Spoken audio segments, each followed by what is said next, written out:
নমস্কার বন্ধুরা, আজকে আমি তরমুজের শরবত নিয়ে হাজির হয়ে গেলাম।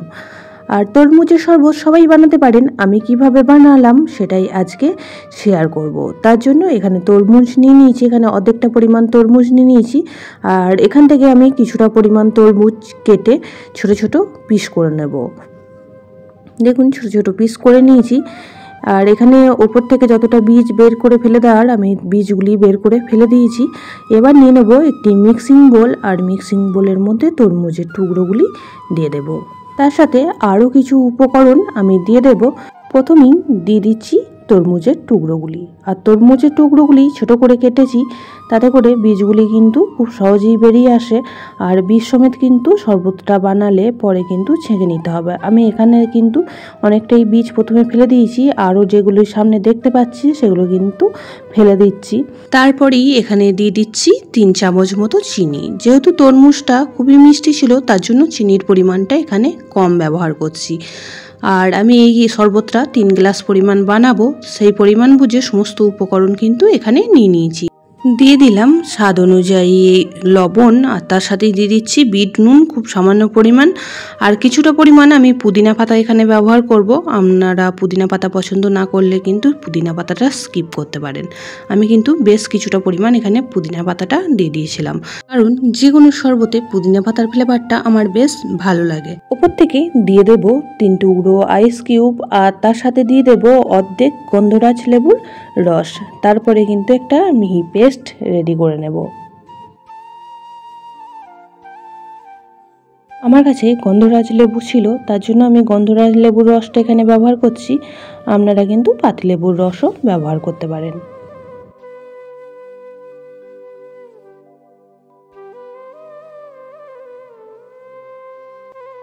জুসটা বানানো কমপ্লিট হয়ে গেছে। এবার এখানে আমি 3টে গ্লাস নিয়ে নিয়েছি, আর গ্লাসের সাইডে দেখুন এইভাবে একটু করে লেবুর রস লাগিয়ে দিচ্ছি।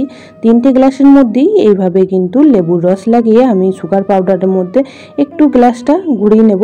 তাতে করে দেখতেও কিন্তু খুবই ভালো লাগবে যখন শরবতটা ঢালা হবে, আর খাওয়ার সময়তেও মুখে পড়বে, তখনও কিন্তু খুবই ভালো লাগে। দেখুন সুগার পাউডারের মধ্যে ঠিক এইভাবে গ্লাসটা একবার করে ঘুরিয়ে নিচ্ছি। 3টে গ্লাসের মধ্যেই এইভাবে সুগার পাউডারটা একটু করে লাগিয়ে নেব। পুরনো বন্ধুরা পাশে থাকার জন্য অনেক অনেক ভালোবাসা। নতুন বন্ধুরা যারা চ্যানেলে ভিজিট করছেন, চ্যানেলটি এখনও পর্যন্ত সাবস্ক্রাইব করেননি, তাদের কাছে অনুরোধ রইল চ্যানেলটি সাবস্ক্রাইব করে পাশের বেল আইকনটি অল করে দেবেন। তাহলে আমি যখনই কোনো ভিডিও দেব, নোটিফিকেশন সবার আগে আপনাদের কাছে পৌঁছে যাবে।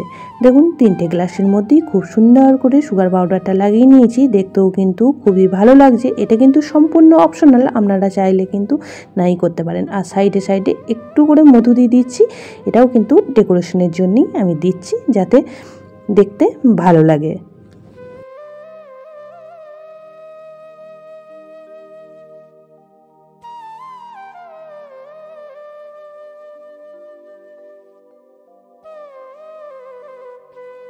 এখন গ্লাসের মধ্যে দিয়ে দিচ্ছি ছোট করে কেটে রাখা তরমুজের টুকরোগুলি। এখানে আমি খুব সামান্য পরিমাণ, মানে 1 চামচ করে তরমুজের টুকরো দিয়ে দিলাম। তাতে করে যখন শরবতটা খাওয়া হবে তখন তরমুজের টুকরোগুলো মুখে পড়লে খুবই ভালো লাগে। এবার দিয়ে দেব 2 টুকরো করে আইস কিউব।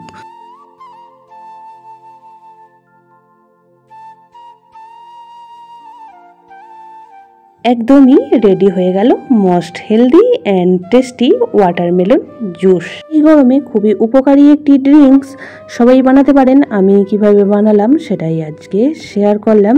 তো 3টে গ্লাসের মধ্যে ঢেলে নিয়েছি, আর ওপর থেকে পুদিনা পাতা দিয়ে একটু সাজিয়ে নিয়েছি। কেমন লাগলো আজ তরমুজের শরবতের রেসিপি অবশ্যই জানাবেন। আর এই গরমে সবাই কিন্তু খুব সাবধানে থাকবেন, ভালো থাকবেন। আজ তাহলে আসি বন্ধুরা, টাটা।